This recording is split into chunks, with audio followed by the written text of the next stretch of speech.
Section 1. You will hear a woman talking on the telephone to a man about a car he is selling. First, you have some time to look at questions 1 to 4.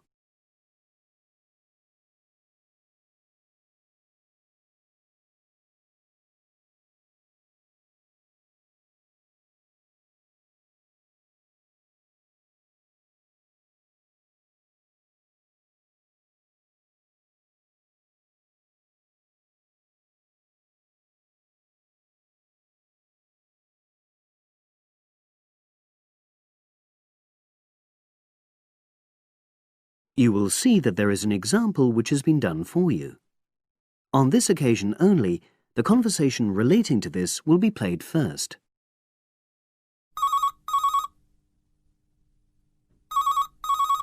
Hello, Brian Park speaking. Oh, hello. I'm calling about the advert in the paper. For the car? Yes, the Mini you've got advertised for sale. Oh, yes. I just wanted to find out a bit more information. Of course. What would you like to know? It's my brother who's interested, actually, but he's not in today, so he asked me to call you. Fine. Great, thanks. So, it's a Mini, Yep. and how old is it? Just coming up to 13 years old. The man says the car is just coming up to 13 years old. So 13 has been written in the space. Now we shall begin. You should answer the questions as you listen, because you will not hear the recording a second time. Listen carefully and answer questions 1 to 4.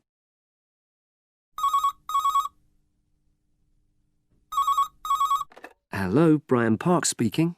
Oh, hello. I'm calling about the advert in the paper. For the car? Yes, the Mini you've got advertised for sale. Oh, yes. I just wanted to find out a bit more information. Of course. What would you like to know? It's my brother who's interested, actually, but he's not in today, so he asked me to call you.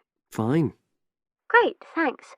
So, it's a Mini, Yep. and how old is it? Just coming up to 13 years old. And I seem to remember from the ad that it's grey. That's it. Doesn't show the dirt. Absolutely. Anyway, the colour shouldn't be a problem for Jeff. You know, the important thing is the quality. Yes, of course. And what about mileage? With it being pretty old, it's probably over 100,000? Actually, it's 40,000 less than that. 62,000 on the clock. Great! I remember now. I'm confusing it with another ad I was looking at. Right. Pleasant surprise then. Yeah. Have you been the only owner, or was there a previous one? I'm the second one. Before, it was owned by a teacher who was a very careful driver, didn't have any accidents. Very good. And what about you? What do you tend to use it for? I haven't used it all that much, mostly for shopping. You know the sort of thing. So not much wear and tear. I'll make a note of that. I know Jeff wanted me to check that. Right.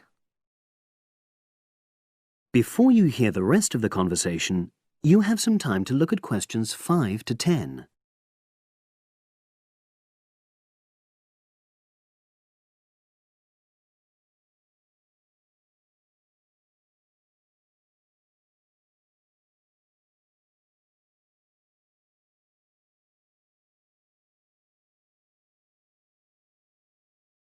Now listen and answer questions 5 to 10.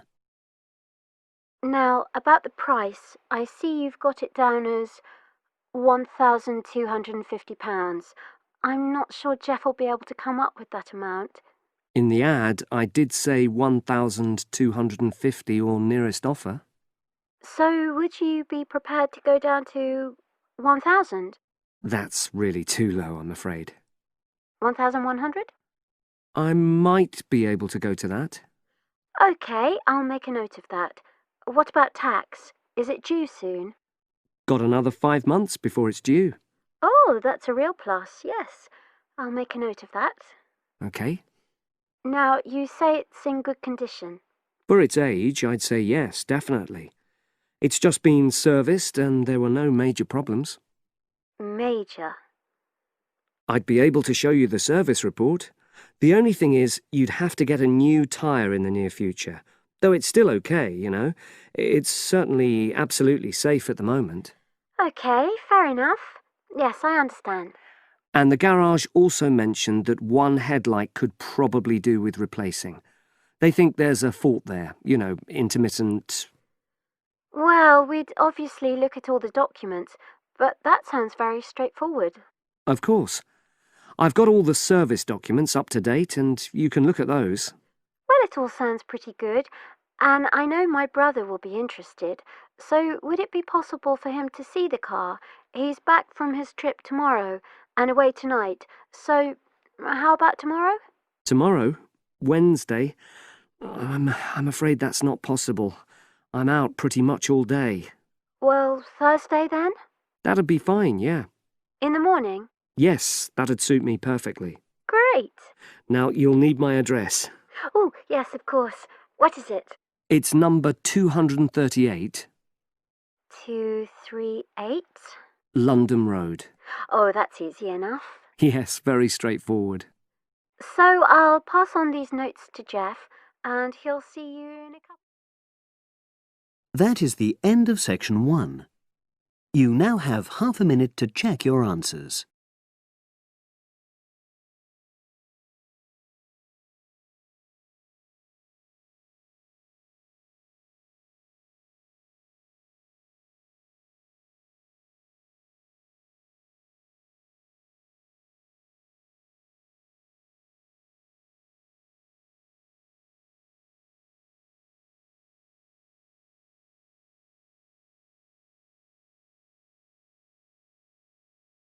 Now turn to section 2. Section 2. You will hear part of a podcast for visitors to the popular holiday region called the Treloar Valley. First, you have some time to look at questions 11 to 14.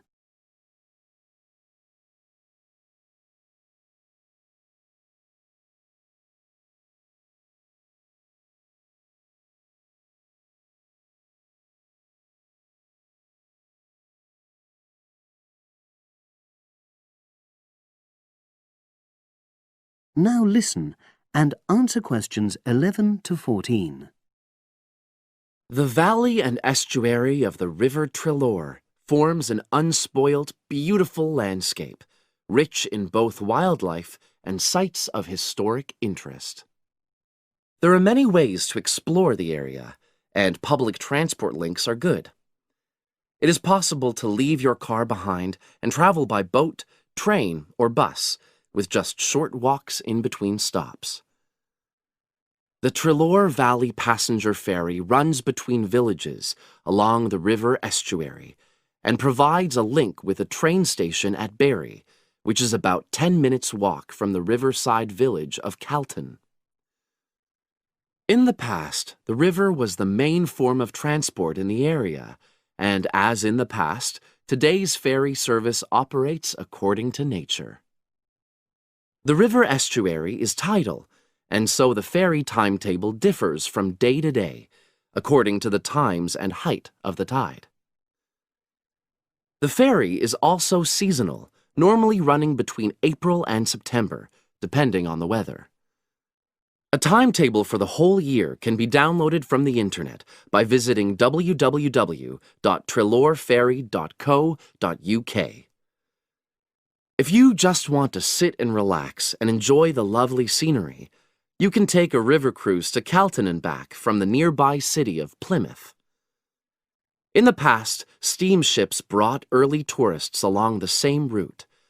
Queen Victoria and her family enjoyed such a trip in 1856. The journey is quicker these days. The round trip takes between 4 and 5 hours, depending on tides and weather. If you prefer, you can travel upriver by boat and return to Plymouth by train. All cruise boats and trains have wheelchair access. For more information and for departure times, ring Plymouth Boat Cruises on 017 528 23104. Trains run several times a day throughout the year between Calton and Plymouth, with various stops in between. They are used by both local commuters and tourists who want to enjoy the beautiful scenery. The highlight of the journey is crossing the river on the stunning viaduct, which was built at the beginning of the 20th century and towers 120 feet over the water. It is unnecessary to book, and tickets can be bought on the train. For information about fares and timetables, contact National Rail Enquiries by phone or online. The bus service in the Treloar Valley now connects all train stations and villages in the area. Especially for holidaymakers, there's a Rover ticket which can be used at weekends and on national holidays, and allows unlimited journeys on those days. The Rover ticket provides great value for money and is now even cheaper than it was last year. An adult ticket costs £5.50 a day. Senior citizens can travel for £4.50, and a family ticket for up to 5 people costs just £12. Tickets can be bought on the bus. Now you have some time to look at questions 15 to 20.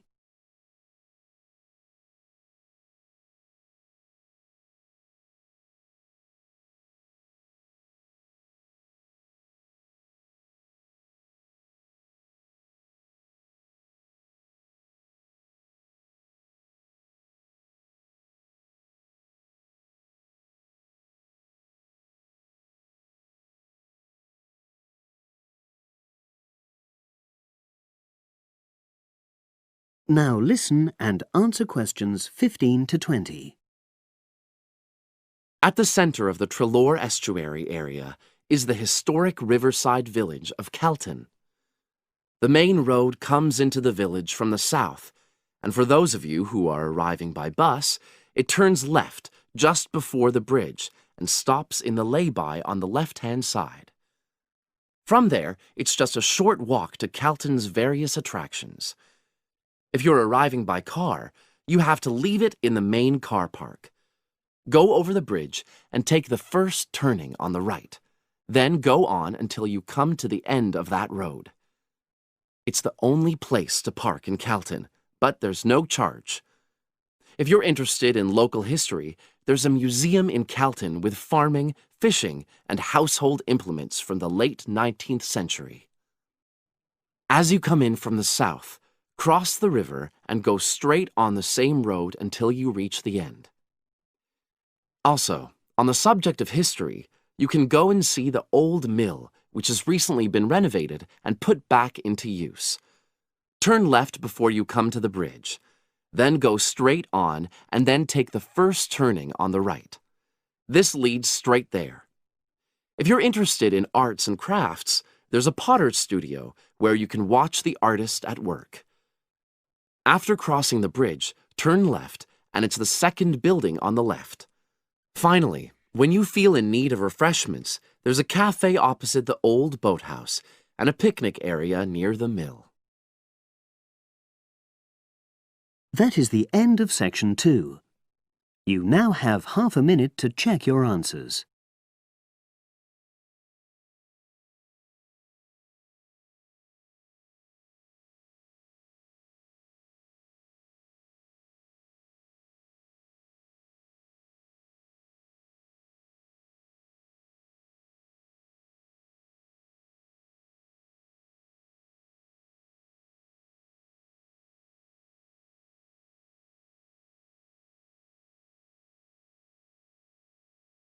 Now turn to section 3. Section 3. You will hear 2 geography students talking. An older student, called Howard, is giving advice to a younger student, called Joanne, on writing her dissertation. First, you have some time to look at questions 21 to 24.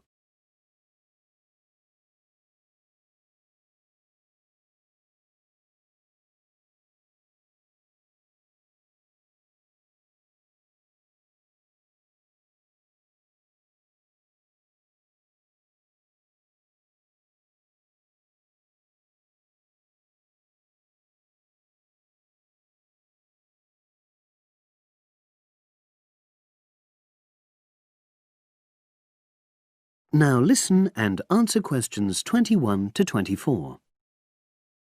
Hi, Howard. I haven't seen you for a while. Hi, Joanne. Yeah, they're keeping us really busy on the postgraduate programme. But how are you? You'll be starting your dissertation soon, won't you? Yeah, tutorials start next week. I've got Dr. Peterson. You'll remember it all from last year, of course. It's not something you forget easily. Oh.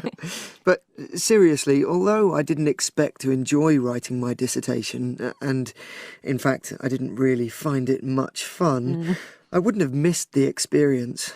I found it really improved my understanding of the whole degree programme, from the first year on. Right. So, what are you doing yours on? Glaciated landscapes. Although I haven't decided exactly what aspect yet. I did mine on climate systems, so I can't help you much, I'm afraid. But you'll be fine once you start your tutorials. Dr. Peterson will help you focus. I know, and he'll set me deadlines for the different stages, which is what I need. My concern is that I've got tons of material on the topic, and I won't be able to stick to the word limit, I remember I had different concerns when I was doing my dissertation. Last year. Yeah, before my first tutorial, I did a lot of fairly general reading because I hadn't fixed on my topic at that stage. I actually enjoyed that quite a lot and really improved my reading speed, so I was getting through a lot of material. I was frightened I wouldn't remember it all, though, so I got into the habit of making very detailed notes. So, did you find your tutor helpful in getting you started? Yeah, we certainly had some interesting discussions, but it's funny, I saw a brilliant programme about climate change, and it was that really fired me up. It was talking about some recent research which seemed to contradict some of the articles I'd been reading. Now you have some time to look at questions 25 to 30.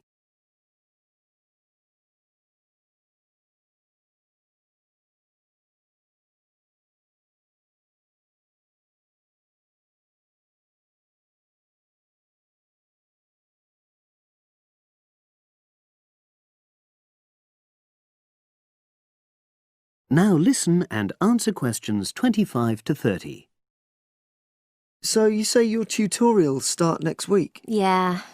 Well, the first month's crucial. You've got to meet your tutor and decide on your focus, but don't become too dependent on him. Don't see him every week, only when you want to check something. Right. Once you've got the focus, you've got to get reading. It's helpful to look through the bibliographies for all the course modules relating to your topic, and get hold of any books you think you'll need. I haven't got much money. I mean, get the books from the library, far better. And I suppose I should prepare a detailed outline of the chapters? Yeah, absolutely. But don't feel you have to follow it slavishly. It's meant to be flexible. OK. Now, I'm someone who likes to get writing quickly. I can't just sit and read for a month. Not like me, then. But if that's what suits you, your natural approach, then you really ought to start immediately and write the first chapter. Right. Now, Joanne, about the library, it's worthwhile getting on good terms with the staff. They aren't always helpful with undergraduates. I suppose they focus on postgrads more. Maybe. But show them you're serious about wanting to do good work. And what if I can't find what I need? Well, there's interlibrary loans. Borrowing books from other libraries, but I've heard it isn't all that reliable. You're right, but you probably won't need it anyway. Be positive. The library is likely to have most things you need. And during the dissertation writing period, you can take out 15 instead of the usual 10 books. Should I look at previous year's dissertations? You can do. But I won't know which are the good ones. The library only keeps the best, and the staff can advise you. Are they willing to do that? Oh, yeah.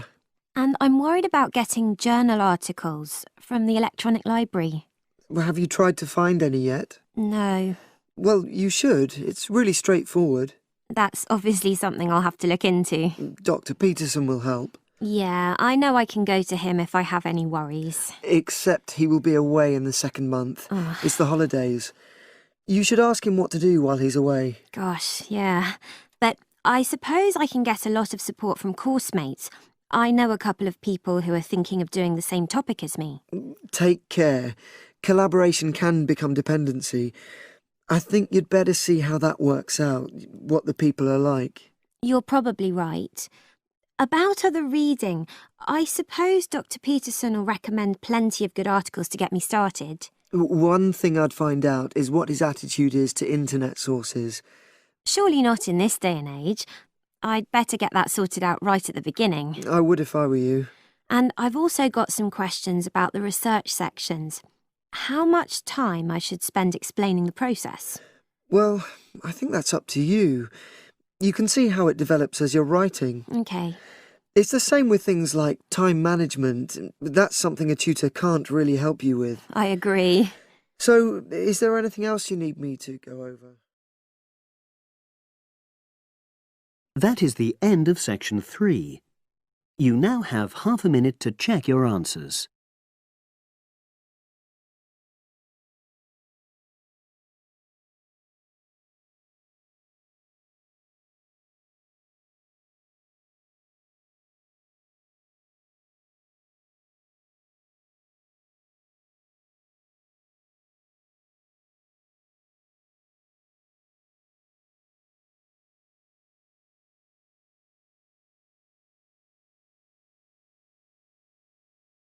Now turn to section 4. Section 4. You will hear a psychology undergraduate describing the research she is currently doing on expertise in creative writing. First, you have some time to look at questions 31 to 40.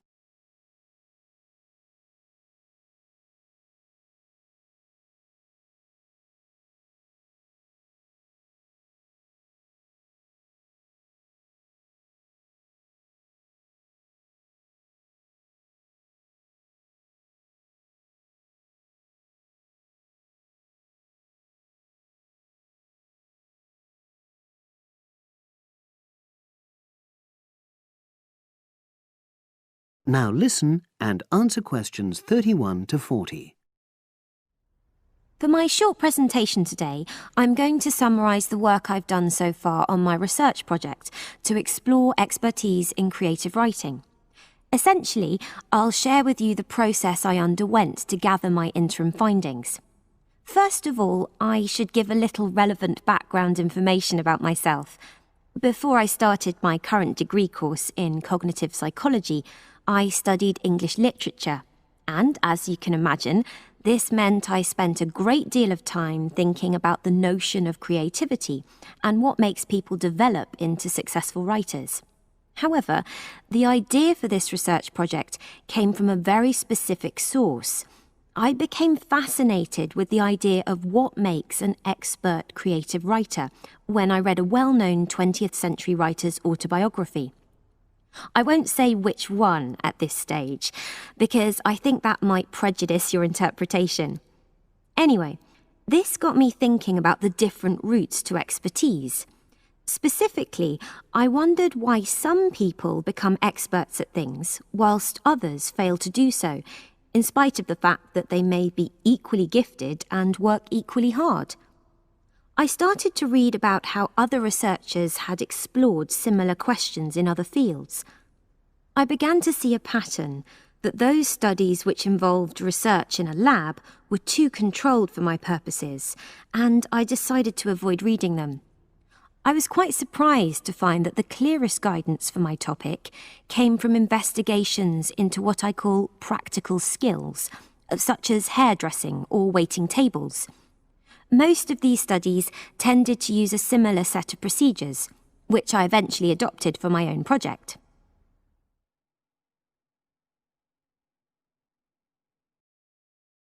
I'll now explain what these procedures were. I decided to compare what inexperienced writers do with what experienced writers do. In order to investigate this, I looked for 4 people whom I regarded as real novices in this field, which proved easy, perhaps unsurprisingly. It proved much harder to locate people with suitably extensive experience who were willing to take part in my study. I asked the first four to do a set writing task and, as they wrote, to talk into a tape recorder, a technique known as think aloud. This was in order to get experimental data. Whilst they were doing this, a research assistant recorded them using video. I thought it might be helpful for me in my transcriptions later on. I then asked 4 experienced writers to do exactly the same task. After this, I made a comparison between the 2 sets of data, and this helped me to produce a framework for analysis. In particular, I identified 5 major stages which all creative writers seem to go through when generating this genre of text. I think it was fairly effective, but still needs some work, so I intend to tighten this up later for use with subsequent datasets.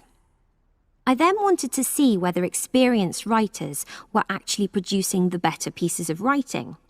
So I asked an editor, an expert in reviewing creative writing, to decide which were the best pieces of writing. This person put the 8 pieces of work in order of quality, in rank order, and using his evaluations, I was then able to work out which sequence of the 5 stages seemed to lead to the best quality writing. Now, my findings are by no means conclusive at this point. I still have a long way to go, but if any of you have any questions, I'd be happy to answer them and go. That is the end of section 4. You now have half a minute to check your answers.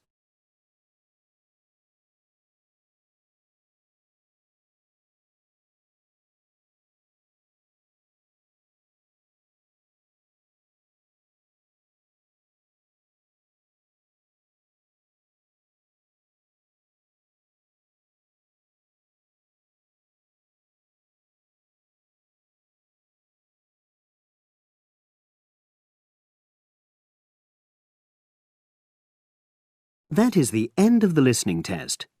You now have 10 minutes to transfer your answers to the separate answer sheet.